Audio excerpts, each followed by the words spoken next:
जय भीम मित्र हो. आज भारतामध्ये आपल्या आरक्षणाचं उपवर्गीकरण चालू आहे आणि आपला मातंग जो बांधव आहे तो वारंवार म्हणतो की आम्हाला काहीच मिळालं नाही, आम्हाला काहीच मिळालं नाही, आम्हाला काहीच मिळालं नाही. अरे बाबांनो, जेव्हा आरक्षण हे सर्वांसाठीच होतं. आरक्षण कशासाठी होतं की जे काही कमकुवत लोक आहेत त्यांनी आपली बाजू बक्कळ करण्यासाठी, आपली बाजू जी आहे थोडीशी स्ट्रॉंग करण्यासाठी बाबासाहेबांनी जेव्हा आरक्षणाची समीक्षा करून आणि आरक्षणाला कशासाठी लागू केलं आहे हे जेव्हा सांगितलं, त्यानंतर तुम्ही लोक कुठं होती? बरोबर नाही का?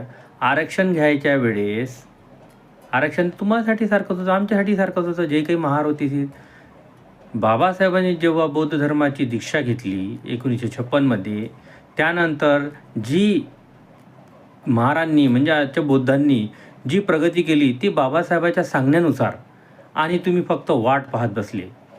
बाबासाहेबांनी म्हटलं होतं की मी हा जो धर्म देत आहे हा मांगा महारासाठी आहे, पण तुम्ही घेतला नाही. बरोबर नाही काय?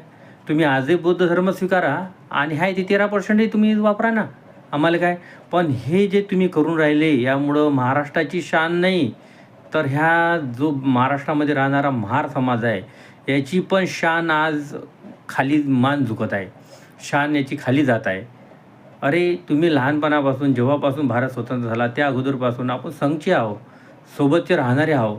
आणि आज जे तुम्ही हे उपवर्गीकरण आहे हे पूर्वीपासून जाती जातीमध्ये आपल्यामध्ये भांडणं लावणे, आपल्याला वेगळं करणे, आपल्यामध्ये द्वेषभावना निर्माण करणे. आपण दिसत नसू की आपण गुलाम आहो, पण आपण प्रत्येक व्यक्ती हा एक मानसिक गुलाम झालेला आहे, बंधनात जकडलेला आहे. वेगवेगळ्या प्रकारच्या आपल्या ज्या संस्कृती आहे त्यामुळे आपण काय झालो आहो की गुलाम झालो त्या संस्कृतीचे. बरोबर नाही का?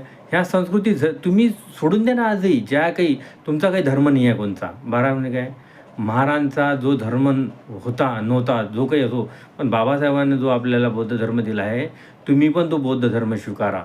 बरोबर नाही काय? महान बना ना. कशाला छोटीशी सोच ठेवता? मांग मांग मांग कसं बेकार वाटते ना. बरोबर नाही काय? ज्या जातीमध्ये आपल्याला जन्माला घातलं ती जात म्हटलं म्हणजे आपले बंधनं होते. तुम्ही त्या बंधनामध्ये आजही आहे. त्या बंधनातून मुक्त होण्यासाठी तुम्ही प्रयत्न करून नाही राहिले. आणि ज्या लोकांनी बंधनातून मुक्त होऊन तरक्की केली ते लोकांना तुम्हाला असं वाटते की यांना हे गेलं. बरोबर नाही? पुष्कळ काही अजून आपल्याला प्राप्त करायचे आहे, साध्य करायचे आहे. या आरक्षणानंच काही साध्य नाही होणार आहे. या भारताची जे काही सत्ता आहे